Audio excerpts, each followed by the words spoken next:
জানতে পেরেছে যে ভগবান হচ্ছেন সর্বকারণের কারণ, সে নিজের জন্য আর কোনো কিছুই, তার সঞ্চিত শক্তি, অর্থ, সম্পদ কোনো কিছুই নিজের করে রাখতে চায় না।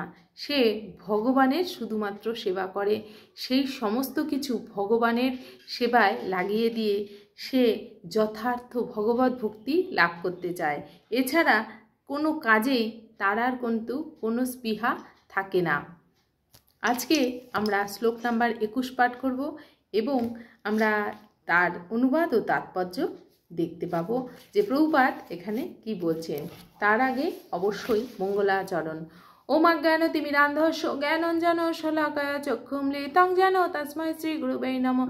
শ্রী চৈতন্য মনোভীষ্টং স্থাপিতং যেন ভূতলে স্বয়ং রূপম কদামহং দদাতি স্বপদান্তিকম।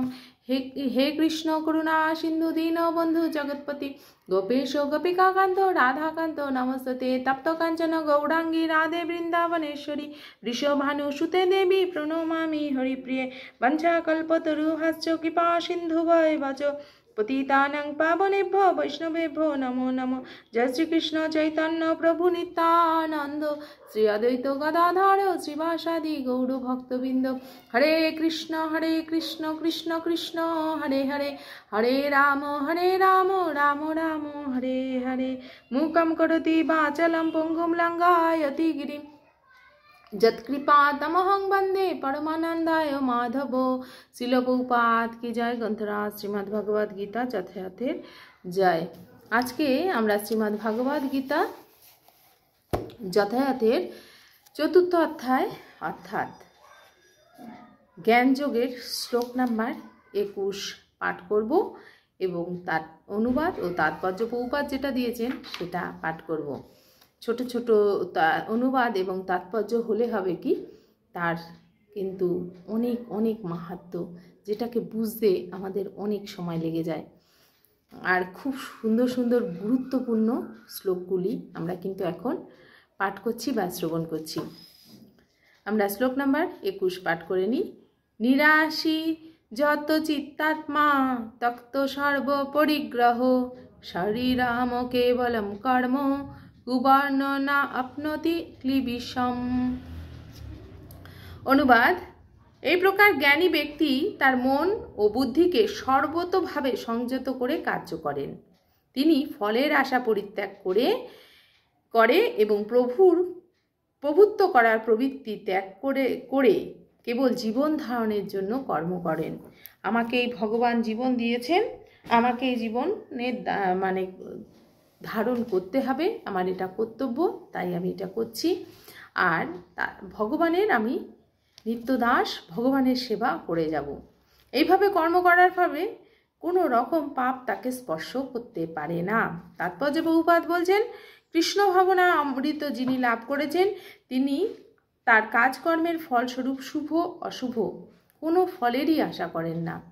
আমরা গঙ্গা স্নান করলে পুণ্য হবে, তাই বারবার গঙ্গায় যাই।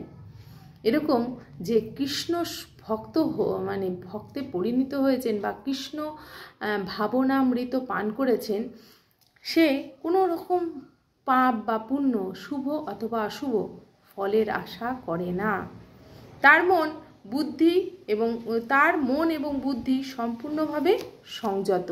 তিনি জানেন তিনি হচ্ছেন পরমেশ্বর শ্রীকৃষ্ণের অবিচ্ছেদ্য অংশ এবং পরমেশ্বরের অবিচ্ছেদ্য অংশরূপে তার কোনো কাজকর্মই তার ইচ্ছাকৃত কাজকর্ম নয়।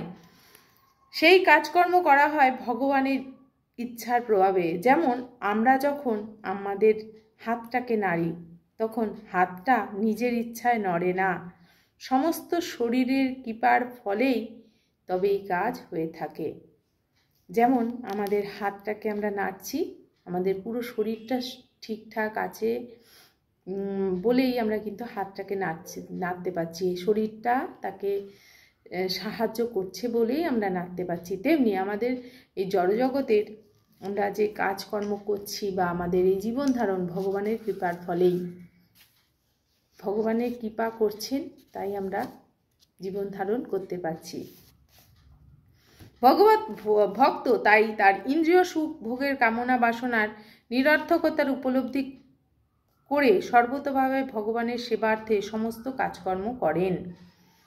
যে এই ইন্দ্রিয় সুখভোগের কোনো মানে হয় না, কোনো ইচ্ছা তার মধ্যে থাকে না। ভগবত ভক্ত যে হয় সে শুধু ভাবে চায় সর্বতোভাবে, সব কিছুর বিনিময়ে সে চায় শুধু ভগবানের সেবা করতে। এই যন্ত্রের অংশ যেভাবে পরিচালিত হয় তিনিও সেইভাবেই, একটা যন্ত্রের অংশ যেভাবে পরিচালিত হয় তিনিও সেইভাবেই পরিচালিত হন। তিনি শুধু একটা যন্ত্রের অংশ, যেমন নড়তেই নড়ালে নড়ে, নালে নড়ে না, তিনিও সেইভাবেই ভগবানের সেবায় এতটাই বিভোর থাকেন যে চারপাশে আর কি হচ্ছে তার কিছু আসে যায় না। যন্ত্রের কবজায় যেমন তেল দিতে হয়, পরিষ্কার করতে হয়, ভগবত ভক্ত তেমন ভগবানের সেবা করার জন্যই কেবল নিজেকে সুস্থ এবং সবল রাখেন। আগের পাঠে আমরা কিন্তু এটা বলেছি যে ভগবানের সেবার জন্য তার শরীরকে সে সুস্থ রাখে, প্রসাদ ভোজন করে, তার শরীরে শুচিতা বজায় রাখে, নিজের জামা কাপড় পরিষ্কার করে, নিজের শরীরকে পরিষ্কার করে ভগবানের সেবার জন্য। তার নিজের শরীরের প্রতিও কোনো আকর্ষণ থাকে না, কারণ সে জানে এই শরীরও একদিন তাকে ত্যাগ করে তার এই শরীরও শেষ হয়ে যাবে।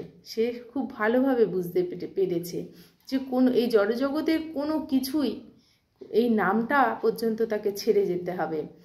মৃতদেহকে মৃতদেহ বলেই তখন সবাই ডাকে, কেউ তখন আর নামটা ধরে ডাকে না। মৃতদেহটি কোথায়? কিছুক্ষণ পরেই যখন তোমাকে সবাই দেখতে আসবে বা আমাকে সবাই দেখতে আসবে, যখন এই জড়দেহটা আমার আত্মা ছেড়ে দেবে, তখনই সে মৃতদেহ হয়ে যাবে, তখন আর তার কোনো নাম থাকবে না। মৃতদেহটি কোথায় বা বডি কোথায় এটাই বলা হয়ে থাকে, কারণ সেখান থেকে আসল জিনিস বেরিয়ে চলে গেছে। তাই এই দেহটিও আমার নয়, আমার নামটিও আমার নয়। এসব নিয়ে ভগবত ভক্ত যখন জেনে যান তখন আর এইসব নিয়ে মাথা ঘামান না। এই শরীর প্রাণটা রয়েছে যতক্ষণ ভগবানের সেবা করব, এটাই হচ্ছে আসল লক্ষ্য। এই শরীরে যা হয় হোক, ভগবান যা দেবে সেটাই হাসি মুখে সে গ্রহণ করবে। তাই তিনি সব রকমের কর্তব্য কর্মের ফল থেকে মুক্ত। যেমন একটা পশুর নিজের দেহের ওপরেই কোনো মালিকানার অধিকার নেই। পশুর মালিক ইচ্ছা করলেই সেই পশুকে বলি দিতে পারে। যেমন একটি পশুকে অনেক দিন ধরে পোষ মানিয়ে রাখার পর মালিক যেদিন ইচ্ছা তাকে বলি দিয়ে দেয়, তাই তো? তার নিজের দেহের ওপরই কোনো তার মালিকানা থাকে না। তেমনি পশু যেমন কোনো প্রতিবাদ করে না, পশু কিছুই বলে না, কিন্তু তার সেই মালিকের গৃহে হয়তো কত দিন ধরে সে প্রতিপালিত হচ্ছে, কিন্তু মালিক যেদিন ইচ্ছা করবে সেদিনকেই তাকে হত্যা করতে পারে। তার সত্যি কোনো স্বাধীনতা নেই। ভগবত ভক্তও তেমনি। ভগবত ভক্তও মনে করে এই দেহটিও ভগবানের, যা ইচ্ছা ভগবান তাই করতে পারে। এই দেহে রোগ দিতে পারে, শোক দিতে পারে, কষ্ট দিতে পারে, আনন্দ দিতে পারে, সব দিতে পারে, ভগবানের অধিকার রয়েছে, কিন্তু তাতে তার কোনো কিছু যায় আসে না। ভগবত ভক্ত তেমনি নির্বিকার, সম্পূর্ণভাবে ভগবানের সেবায় নিয়োজিত হয়ে তিনি যখন পরম তত্ত্ব উপলব্ধি করেন, তিনি যখন পরম সত্যকে দর্শন করেন, তখন জড়জগতের ওপর আধিপত্য করার কোনো বাসনা তার আর থাকে না। তিনি যখন জেনে যান যে সব কিছুই ভগবানের, সব কিছুই ভগবানের, সম্পূর্ণরূপে সে ভগবানকে নিয়োজিত হয়ে তখন সে পরম তত্ত্ব উপলব্ধি করতে পারেন, পরম সত্যকে জানতে পারেন, দর্শন করতে পারেন।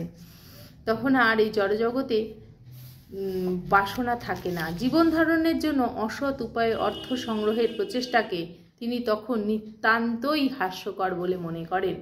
এখন যেটা চারিদিকে চলছে, যে কোনো প্রকারে আমাকে অর্থ ইনকাম করতেই হবে, উপার্জন করতেই হবে, সে কাউকে ঠকিয়ে হোক, কাউকে হত্যা করে হোক, বা কাউকে পারিশ্রমিক কম দিয়ে হোক, যেভাবেই হোক আমাকে অতিরিক্ত অর্থ উপার্জন করতে হবে। কারণ জগতে এটাই রীতি, জগৎ এটাই চায় কার কত অর্থ আছে, কার কত প্রতিপত্তি আছে, সেই লড়াইয়ে মানুষ এখন নেমেছে। আর সেগুলোকে দেখে ভগবত ভক্তরা হাস্যকর মনে হয়, কারণ তারা জানে এই জগতের সবটাই মিথ্যে। তাই এই সমস্ত জড়জাগতিক পাপের দ্বারা তিনি আর কলুষিত হন না। তিনি সব রকমের কাজকর্মের ফল থেকে মুক্ত থাকেন। তিনি সব রকমের কাজকর্মের ফল থেকে মুক্ত থাকেন। এই দেহ ধারণ করার জন্য যতটুকু প্রসাদ বা ভোজনের প্রয়োজন সে ততটুকুই গ্রহণ করেন, এবং যতটুকু মানে পোশাকের প্রয়োজন, যতটুকু প্রয়োজন সে ততটুকুতেই সন্তুষ্ট থাকে। তার আর অতিরিক্ত কোনো কিছুর চাহিদা থাকে না। আজকের শ্লোকটা খুব সুন্দর শ্লোক ছিল, আর তার তাৎপর্য প্রভুপাদ যা দিয়েছেন খুব সুন্দর তাৎপর্য আমরা আজকে পাঠ করলাম, অনুবাদ পাঠ করলাম। তোমরা অবশ্যই কমেন্টের মাধ্যমে প্রশ্ন থাকলেও জানাতে পারো, আর তাছাড়া তোমরা জানাবে তোমাদের কেমন লাগছে, প্রত্যেকটি শ্লোক কতটা তাৎপর্যপূর্ণ, কতটা মানে সুন্দর, সেটা আমরা গীতা পড়লেই জানতে পারবো যে এত সুন্দর সুন্দর ভগবান আমাদের উদ্দেশ্যে জ্ঞান দিয়ে গেছেন। কোনো দিন আমরা হয়তো অনেকে গীতা পাঠই করিনি, জানি না গীতা কী জিনিস। আছে আমাদের ঘরে, প্রত্যেকের ঘরে আছে, কিন্তু আমরা জানি না। একটু খুলে পড়ুন, পড়লে জানতে পারবে যে কত সুন্দর একটি ভগবানের জ্ঞান আমাদের কাছেই রয়েছে, আমরা জানি না। আজকে এই পর্যন্ত রাখছি, আবার আগামী শ্লোক নিয়ে খুব তাড়াতাড়ি চলে আসব। আর আজকে এই পর্যন্ত রাখলাম। শিল প্রভুপাদ কি জয়, গ্রন্থরাজ শ্রীমদ্ ভগবদ গীতা যথাযথের জয়। হরি বল।